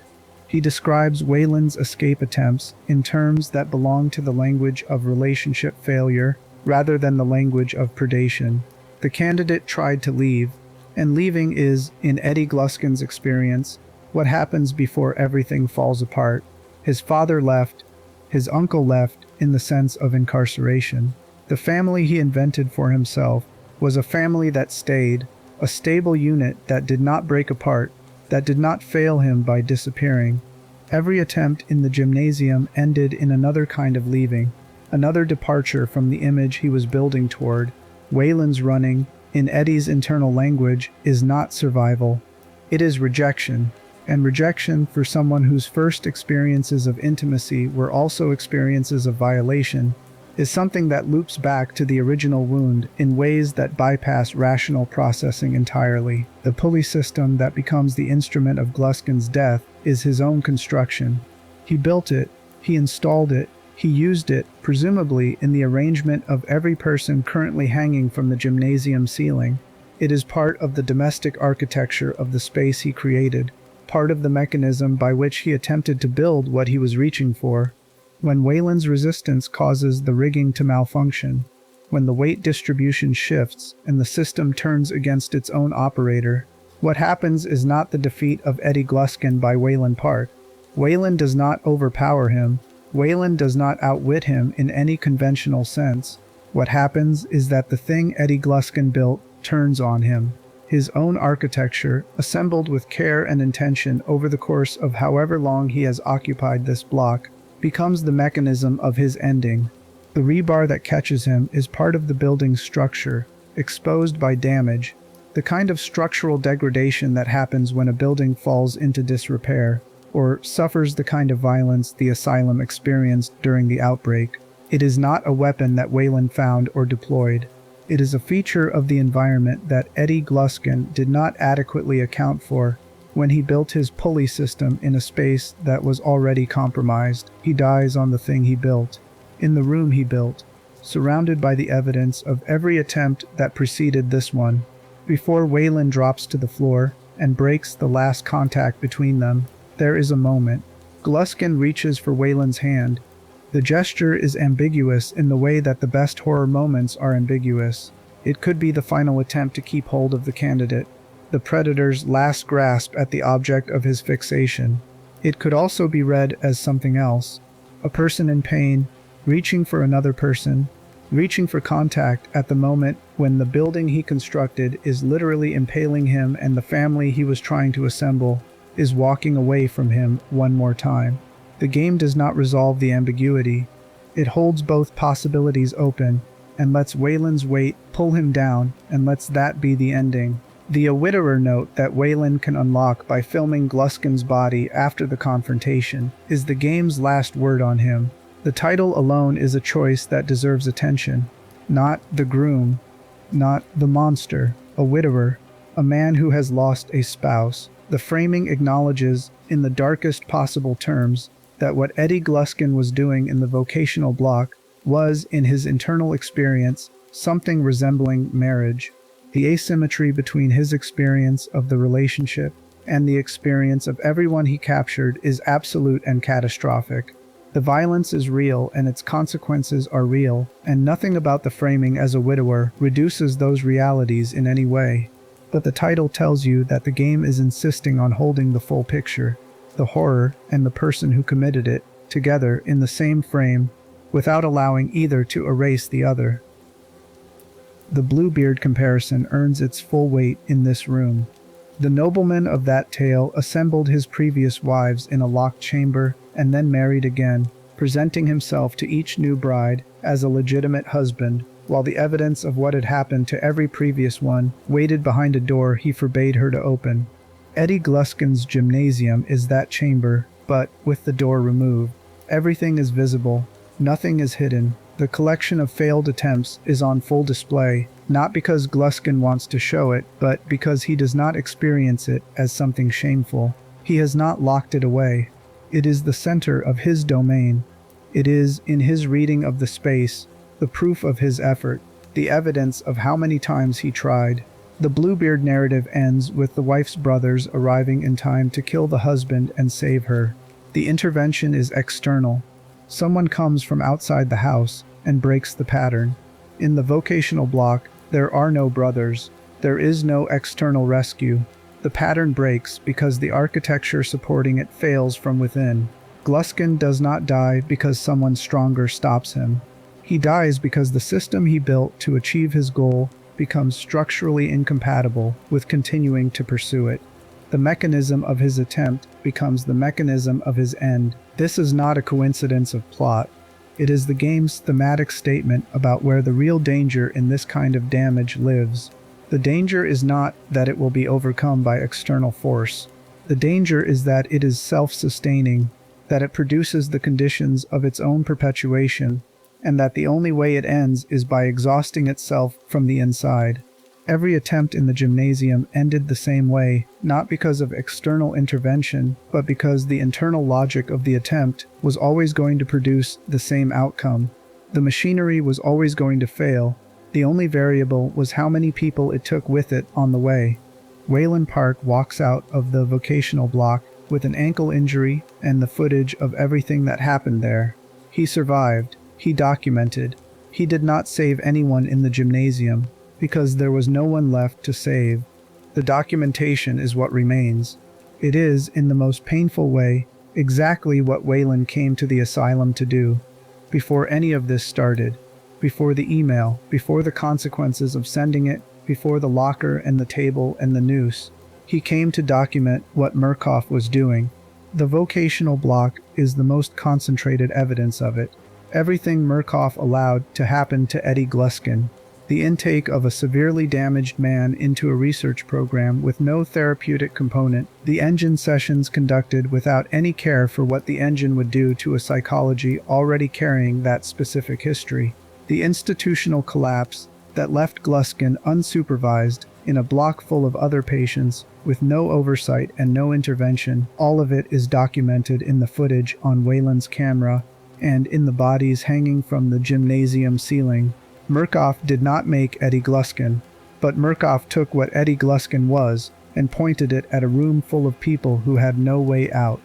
That distinction is the one we need to carry into the next chapter, because the comparison between Eddie Gluskin and the villains of other science fiction horror media hinges on exactly that. Most horror villains are what they are in isolation, their damage self-contained, their monstrousness operating independently of any larger institutional framework. Eddie Gluskin's damage is real and predates Murkoff entirely.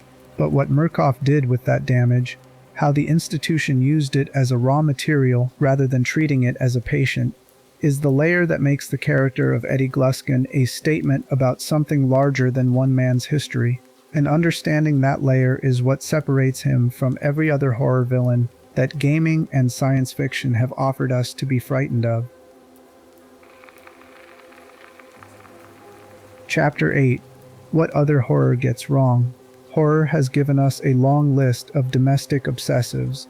The genre returns to this figure repeatedly, the person who wants something ordinary and has arrived at monstrous means of pursuing it, and the results across film and literature and interactive media reveal a consistent pattern in what this type of villain is typically used to say, and, more importantly, what most versions of the archetype stop short of saying.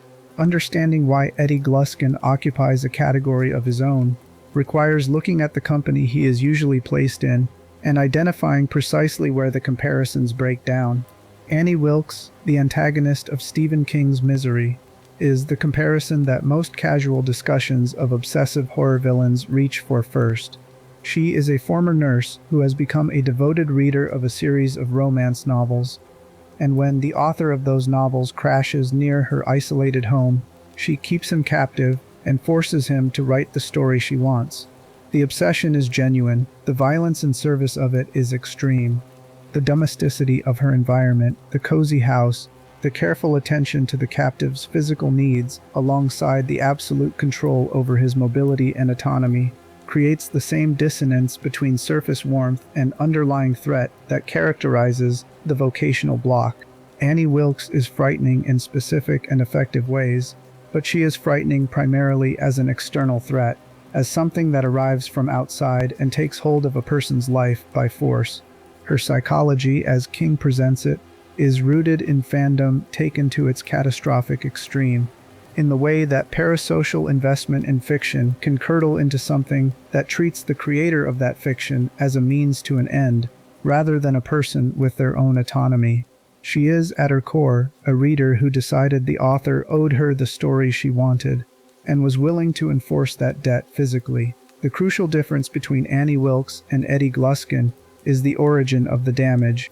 Annie's obsession is about control over a creative product she has invested in. It is possessive but not shaped by the specific architecture of early childhood violation.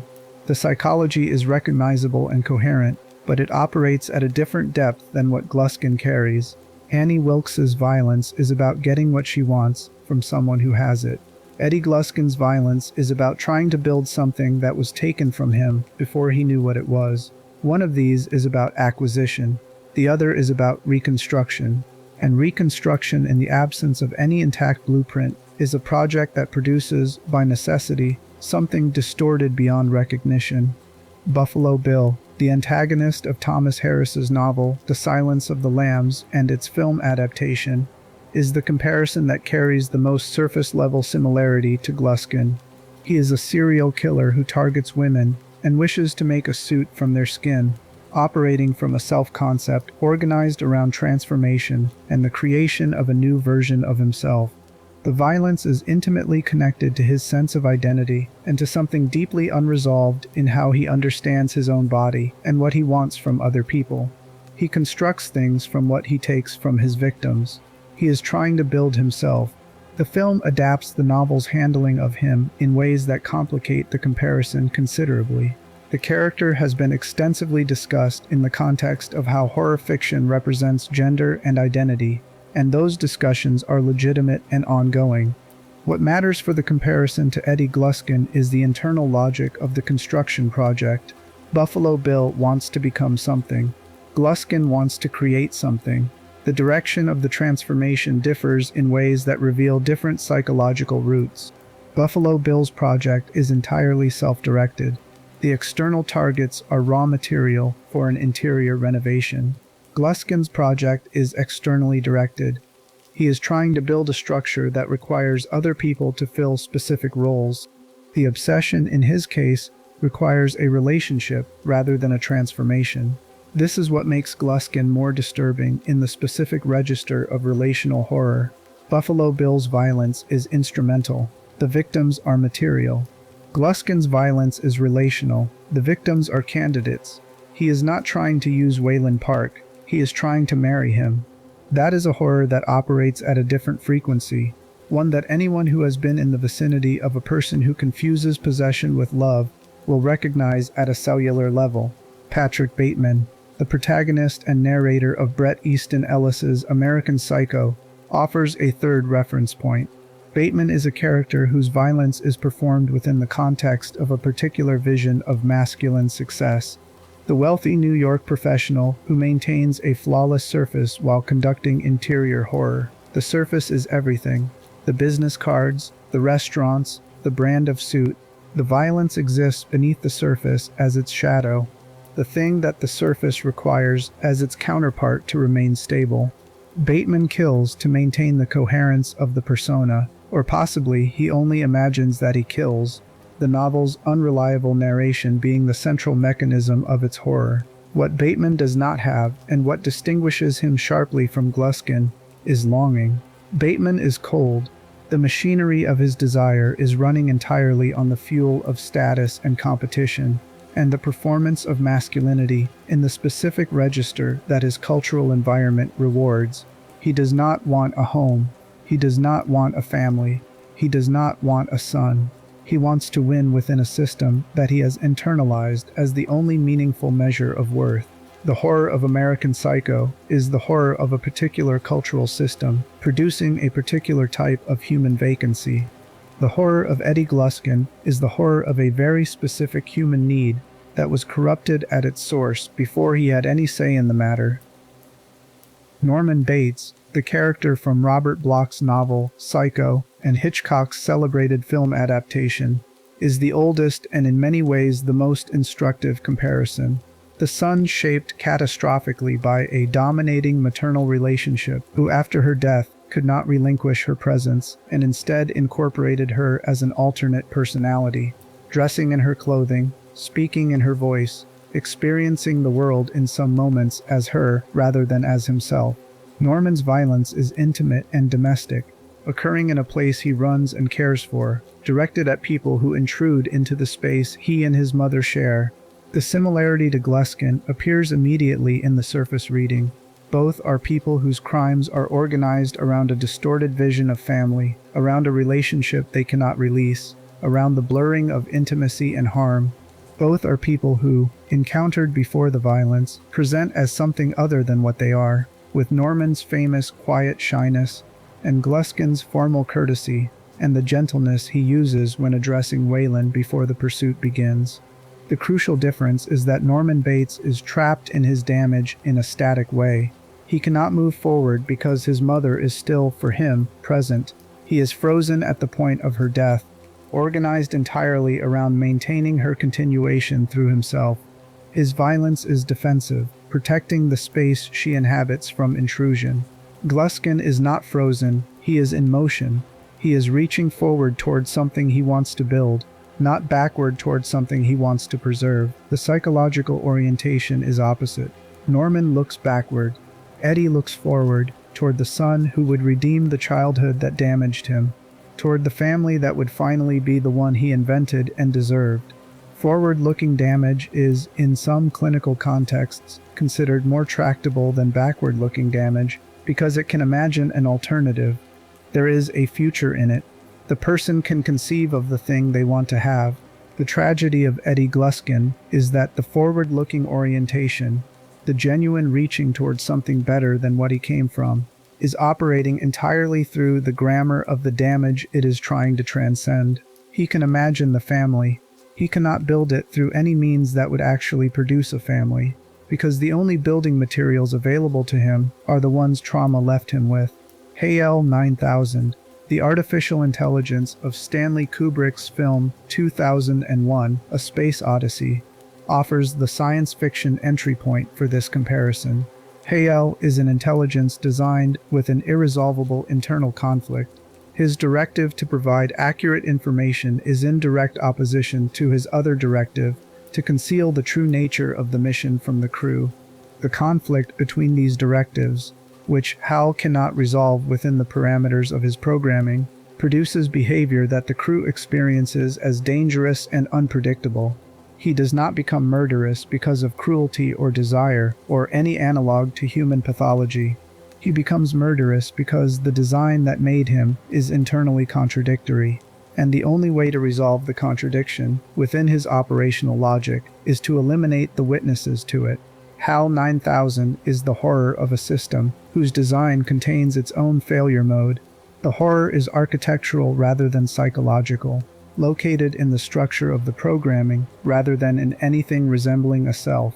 What makes this comparison instructive for understanding Gluskin is precisely the difference. Eddie Gluskin has an enormous self.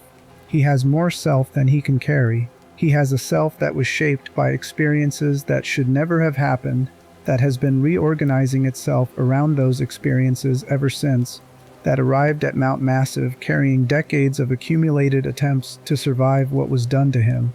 HAL 9000 has no history. Gluskin has nothing but. The xenomorph of the Alien franchise is the purest version of the science fiction horror villain that Eddie Gluskin is fundamentally unlike. The xenomorph is perfect biological efficiency, organized around propagation. It selects hosts, implants, extracts. The relationship between the xenomorph and its victims is entirely instrumental, entirely without any analog to human feeling or desire. The horror of the Alien films is often described as body horror, the violation of the body's integrity, the loss of control over what happens inside your own skin. It is a horror without interiority, without history, without the specific gravity of a damaged person reaching for something ordinary. Gluskin is the opposite of the xenomorph in nearly every meaningful way. Where the xenomorph has no self, Gluskin has only self. Where the xenomorph's relationship to its victims is mechanical, Gluskin's is intimate. Where the xenomorph's horror is its absolute indifference, Gluskin's horror is his absolute investment. He is not indifferent to Wayland Park. He has decided that Wayland Park is the one. He has assigned Wayland a role in the most important project of his life, and his response to Wayland's resistance is emotional rather than adaptive. The comparison that completes this analysis is the one that horror fiction has been making and unmaking since the genre recognized its own tendencies. The monster who was once a person. Literature and film are full of creatures who carry the remnant of a human history, who became monstrous through circumstances rather than through essential nature. The werewolf, the vampire with centuries of accumulated humanity, the ghost still organized around the moment of death. These figures work because they retain enough of what they were to make the loss of what they could have been feel like a loss worth mourning. Eddie Gluskin is more disturbing than most of them because what he lost was never fully possessed to begin with. He was not a person who became a monster. He was a person who was shaped into something monstrous before he had the vocabulary to name what was happening to him, by people who were supposed to be the scaffolding around which he built himself. The monstrousness did not replace a functioning self. It grew up inside the space where a functioning self should have been assembled and never fully was. And that is the reading that no other horror villain in gaming, and very few in any medium, manages to produce with this level of complexity and this level of psychological fidelity.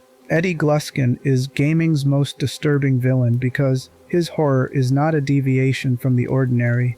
It is what the ordinary looks like when the ordinary is taken from someone before they know what it is and never returned.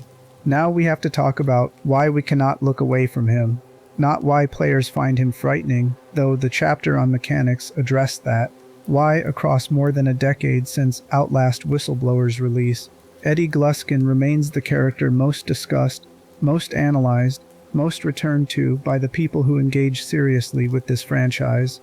Why he generates the specific kind of obsessive attention that the best horror characters generate, the kind that keeps people writing about him, thinking about him, building interpretations of him that go beyond what the game explicitly states, because the answer to that question says something about us, and it is not entirely comfortable.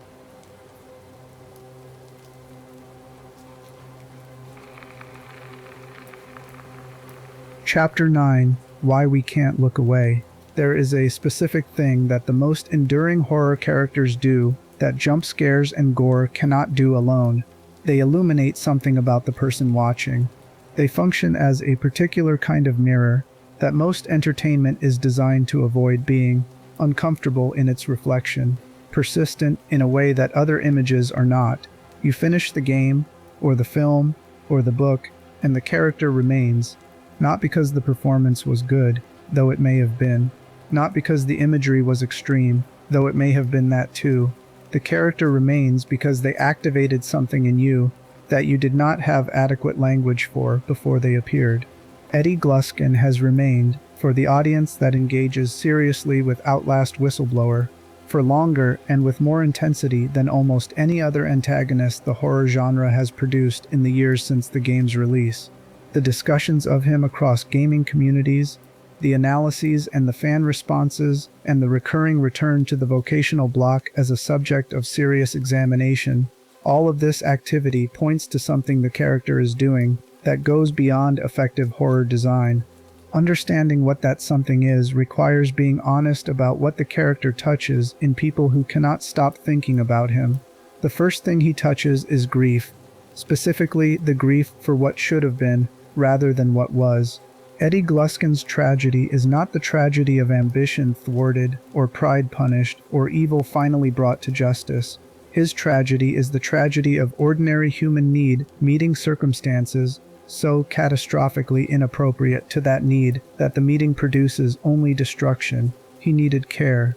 The people assigned to provide it used him instead. He needed safety to develop into a functional adult. The people responsible for his safety made him the instrument of their own pathology.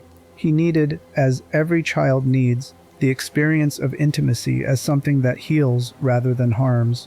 He received the opposite so completely and so early that he never built any template for the alternative. This kind of loss, the loss of developmental foundations, the loss of the ordinary safety that children are supposed to have by right rather than by luck, is a grief that many people carry and that most cultural narratives refuse to address directly. The standard story about suffering is redemptive. You survive, you rebuild, you become stronger in the broken places. The story the game tells about Eddie Gluskin is the one that comes before the possibility of redemption. The story of what happens when the damage is complete before the person has the capacity to address it, before there is any self-sufficiently intact to do the work of healing. He did not get the opportunity to become a survivor. He was made into what he is before he could choose otherwise. People who carry their own version of this specific grief, the grief for what should have been there at the beginning and wasn't, recognize something in that story. They recognize it not because they recognize themselves in what Eddie Gluskin did with his damage, which was catastrophic and wrong in every way that violence against people is wrong, but because they recognize the wound, the original wound, the one that preceded everything he became. And recognizing that wound in a fictional character, seeing it named and explored with the specificity that the game brings to it, produces the specific kind of relief that comes from seeing something invisible made visible. Horror has always served this function for audiences, which is why the genre persists despite, or rather because of, its difficulty. Horror permits examination of things that polite discourse routes around. It grants permission to look directly at what is usually managed through avoidance, the asylum setting, the experimental horror of Murkoff's programs, the variants who are simultaneously victims and threats. All of it creates a context in which things that real life keeps at the margins are placed at the center and examined without the kind of softening that mainstream narratives apply to uncomfortable material. Eddie Gluskin is the game's most concentrated version of this function. He is the place where the game looks most directly at something real, at the mechanism by which childhood violation becomes adult violence, at the tragic coherence of a psychology shaped entirely by damage, at the specific way that institutions engage with pre-existing pathology, not to address it, but to employ it. Looking at him in the depth that the game makes possible is an act of looking at something true, and the endurance of his presence in the conversations surrounding the franchise reflects the specific hunger that exists for exactly this kind of truthfulness in horror media. Now consider what the Murkoff dimension adds to all of this. because it is the layer that transforms Eddie Gluskin from a tragic individual character into something that comments on systems. Murkoff Corporation, as depicted throughout the Outlast franchise, is an institution that has learned to identify and exploit human vulnerability at an industrial scale. They find people whose existing circumstances make them invisible to the systems that are supposed to protect them, psychiatric patients, people whose mental health has made them dependent on institutional care, people whose position in society leaves them with few advocates and limited access to the kind of oversight that protects more socially legible individuals from harm. They package their exploitation as treatment. They present the research program, the Morphogenic Engine sessions, the entire apparatus of Project Walrider, as a psychiatric facility doing the work that psychiatric facilities are supposed to do. The gap between the presentation and the reality is the business model. Eddie Gluskin arrived at Mount Massive with a documented history that any reasonably attentive clinician could have used as a starting point for actual therapeutic intervention. The childhood abuse was a matter of public and medical record. The psychotic features were documented. The pattern of violence against women was the explicit reason for his incarceration.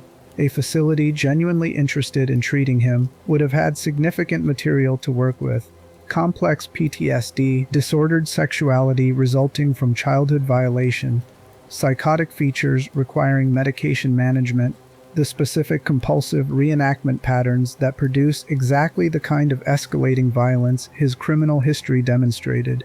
Murkoff did not engage with any of that material therapeutically. They enrolled him in the Morphogenic Engine program, subjected him to the specific conditions most likely to accelerate the deterioration of a psychology already carrying that damage, noted in his patient status report that his REM cycles were irregular and his interview responses evasive, and continued the sessions.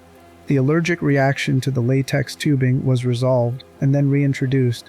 His status as a frustrating interview subject was documented as a clinical note rather than as an indication that the approach was causing harm. The institution took a damaged person and pointed that damage outward.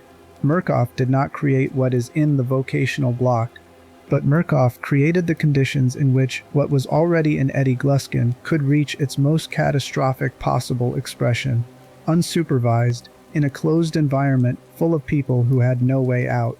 This is the systemic horror that sits beneath the individual horror of Eddie Gluskin's character. The individual horror is real, and the game does not soften it. The violence in the vocational block is not presented as something the audience is invited to excuse or understand into acceptability. The people who did not survive the gymnasium were real people within the game's logic, people with their own histories and their own damage, people who came to Mount Massive the same way Eddie Gluskin did, looking for something that institutions promised and did not deliver. The systemic horror is that every element of what makes the vocational block what it is can be traced back to institutional choices, not to supernatural evil, not to fate, not to the kind of cosmic horror that horror fiction often reaches for when it wants to make damage feel inevitable without assigning accountability. Murkoff made choices.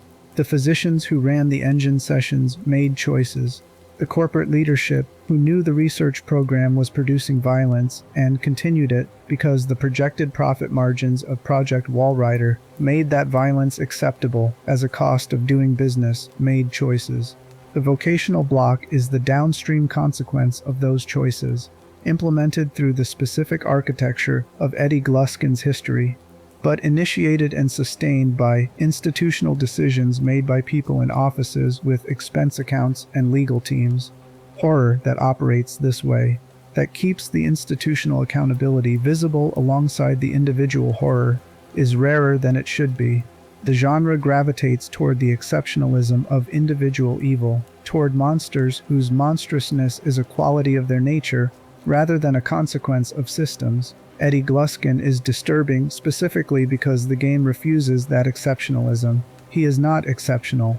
He is what happens when specific kinds of institutional failure meet specific kinds of individual damage with no meaningful intervention anywhere in the timeline.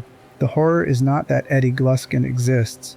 The horror is that the conditions for producing someone like Eddie Gluskin exist. have always existed, and continue to exist in every society that treats mental illness as a matter of individual failing, rather than collective responsibility. Waylon Park's footage, recorded on a camera he carried through all of it, is the record of those conditions. The film he produces is the evidence that the institution produced what is in the vocational block. The asylum's collapse did not cause what happened there. The asylum, in its operation, caused what happened there. The collapse simply removed the remaining constraints. This is why Waylon's role as documentarian is the right counterpoint to Eddie's role as builder. Waylon records what cannot be built back. Eddie builds what cannot be recorded as anything other than evidence of its own impossibility. One is trying to preserve the truth, the other is trying to construct a fiction that the truth will not support, and both of them, in their very different ways, are responses to the same institutional reality, a building full of people who were promised help and received instead a research program that used them. The enduring fascination with Eddie Gluskin across the community of people who engage seriously with the Outlast franchise reflects the recognition of that reality. He is not just a well-designed horror villain, though the design is exceptional. He is a character through whom the game examines something that most entertainment does not want to look at: the specific way that damaged people get used by systems that identify their damage as an asset rather than an obligation. Looking at him is uncomfortable in direct proportion to how accurately he reflects something true about how that process works.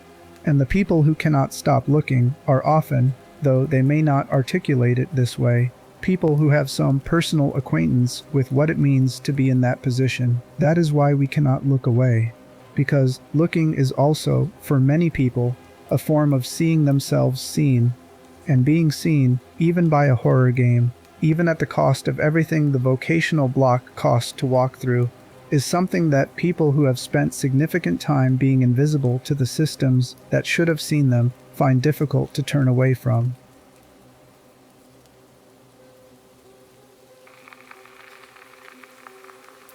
Chapter 10. The last coherent thing he ever wanted. Let's go back to the beginning. Not to the gymnasium, not to the locker, not to the sewing rooms or the dress forms, or the bodies hanging from a ceiling in a space once designed for something else. Go back to the underground lab. Go back to the glass. There is a man pressed against the window. He is frightened. His hands are flat on the surface between himself and the person on the other side, and everything about his body language is the body language of a person who has reached the end of available options and is trying one more thing before that end arrives. He is asking for help, not demanding, not threatening, asking. His voice, through the glass, carries the specific quality of a person who knows that what they are asking for may not be given, who has learned through experience that the people positioned to help often do not, but who asks anyway because the alternative is accepting what is already in motion. Waylon Park stands on the other side of the glass and does nothing. He has his orders, he has his employment contract and his NDA and his understanding of what it will cost him if he intervenes, what it will cost his family. He does nothing because the institution he works for has built an environment in which doing nothing is the rational choice, the safe choice, the choice that preserves the things he values. The parallel between this moment and the moment in the gymnasium where Gluskin reaches for Waylon's hand is the script's most precisely constructed structural element. In the underground lab, Gluskin reaches towards someone who has the power to stop what is happening, and that person does nothing. In the gymnasium, a dying Gluskin reaches towards someone one more time and receives nothing again. The bookend is not symmetrical in terms of moral weight. Waylon's inaction in the lab is understandable in a way that does not excuse it, while the gymnasium moment is the consequence of everything that followed from that inaction. But the image is the same, a hand extended toward another person, across a barrier, asking for contact that does not come.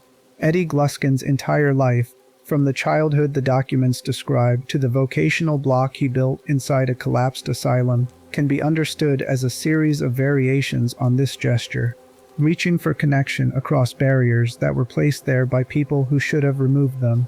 reaching for the ordinary domesticity of a family that was constructed from photographs he was in before he was old enough to understand what was happening to him. Reaching, always reaching, with the only tools available. The damaged hands of a person who never learned any other way. The song is the clearest evidence of what the reaching was actually toward.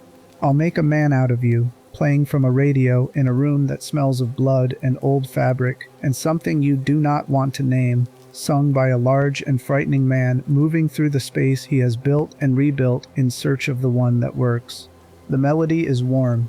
The longing in it is genuine, and the word he changed, the small substitution that transforms the song from a love song into something more complicated, is the clearest signal the game provides about the specific shape of what Eddie Gluskin wanted. He wanted a bride. The want is not primarily violent, even though every method available to him for pursuing it was. The want is the want of a person who was denied the ordinary experience of family at its most foundational, and who has spent his entire adult life trying to reconstruct it from whatever material the present offers. The childhood he invented, the Leave It to Beaver household that never existed, was the template. The family in the vocational block was to be the fulfillment. The wife who would be loved properly, cherished, given what Eddie was never given, safety, continuity, a home that stays intact. Research into intergenerational transmission of trauma has found that one of the strongest motivators for people working to recover from childhood abuse is the desire to not pass the damage on. The awareness, which can be devastating in its clarity, that the patterns laid down in you by what was done to you are patterns you will reproduce in others unless you work deliberately against them. Parents who carry the damage of their own childhoods and who love their children genuinely often describe the terror of recognizing their parents in themselves, of catching themselves about to do or say something that echoes the harm that shaped them. The desire to break the pattern, to be the generation where it stops, is one of the most common and most powerful motivators for therapeutic work in people who come from histories like Eddie Gluskin's. Eddie Gluskin never had the therapeutic work. He never had the framework for understanding that what was done to him was the source of the patterns he was enacting. The desire to break the cycle was present in him, encoded in the song, encoded in the substitution of son for boy, encoded in the construction of a vocational block that was, in his mind, a home waiting for its completion. But desire without understanding cannot break patterns. It can only enact them.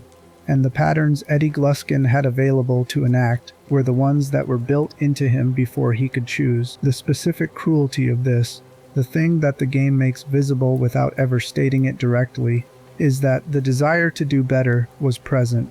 It was always present. The fantasy was not of harm. The fantasy was of a family where the son would be safe, where the home would be stable, where the things that were done to him would be replaced by something the opposite of what they were. He was reaching for healing in the only language damage ever taught him, and the language of damage cannot produce healing. It can only reproduce itself. This is the statement the game makes through Eddie Gluskin that elevates Outlast Whistleblower above the level of effective horror and into the level of something that genuinely interrogates how human suffering propagates across time and circumstance. The horror of the vocational block is not that a monster built a terrible place. The horror is that a person who wanted something good built a terrible place because good was never in his vocabulary. Every dress in that workroom, made with genuine craft and genuine care, was made in the service of a desire that was never monstrous at its source. Every body in the gymnasium represents an attempt that was made in the service of the same desire. The desire was always, underneath everything, the desire of a child who needed to be safe and was not. The attempt was always, underneath everything, the attempt to build the safety retroactively, in the only way available. That retroactive construction is impossible. The damage does not reverse itself by being reproduced in different terms. The family in the vocational block could never have been what Eddie Gluskin needed it to be, not because the people he chose were wrong, but because the project itself was structurally impossible. You cannot heal a wound in a child by inflicting it on someone else. You cannot build the family that should have protected you by constructing a version of it from the materials that the absence of protection left you with. The gymnasium was always going to be what it became. The only variable was the scale. There is a reading of his death that completion-focused analyses of the character tend to reach for, that it is deserved, that the villain has been punished, that the narrative has achieved justice. This reading is available and is supported by the mechanics of the ending. Wayland survives, Eddie does not. The threat is neutralized. By the metrics of the chase and escape horror structure, this is resolution. The other reading, the one that has been building throughout this entire script, is the one that the "a widower" note points toward. He died in the room he built, on the thing he built, reaching in his last moment for another person, one more time, across one more barrier. He did not die having found what he was looking for. He died in the accumulated evidence of every time the search had failed, surrounded by the people he had chosen and lost and covered and kept, because he could not bear to release them. The last coherent thing Eddie Gluskin ever wanted was to be a father, to build the home he was denied, to give a child what he never had. He could not do it. The damage was too complete, the tools too wrong, the gap between the desire and the method too absolute to bridge. He died in the gap. That is the tragedy. And it sits inside the horror, the way all the best horror contains something that earns it. The recognition that what is frightening is also, in its specific and irreducible way, sad. Sad for the people in the gymnasium who did not survive his search. Sad for the search itself, which was always going to fail. Sad for the child who was made into this before he had words for what was being done to him. The home was never going to be built, but the longing for it was real. And the longing, in its original form, before everything the damage made of it, was the most ordinary thing in the world. Wayland Park walked out of the vocational block with his footage and his broken ankle, and the knowledge of what was behind him. He carried the documentation out into whatever came next. The evidence of what Murkoff allowed, the evidence of what happened to the people who were supposed to receive care and received instead the acceleration of everything already breaking in them. Eddie Gluskin stayed in the gymnasium, his pulley system above him, the bodies of the people he could not make into what he needed around him. The radio in the sewing room still playing, faint through the walls, a song about wanting a girl just like the girl who married dear old dad. A song about wanting to come home. Blow out the light whenever you're ready. The vocational block is still there. The song is still playing. And somewhere in the gap between what Eddie Gluskin was and what he became, there is the outline of a question that does not have a clean answer. A question about what we owe the people that systems fail before they become dangerous, and what we do with the damage after the systems have moved on.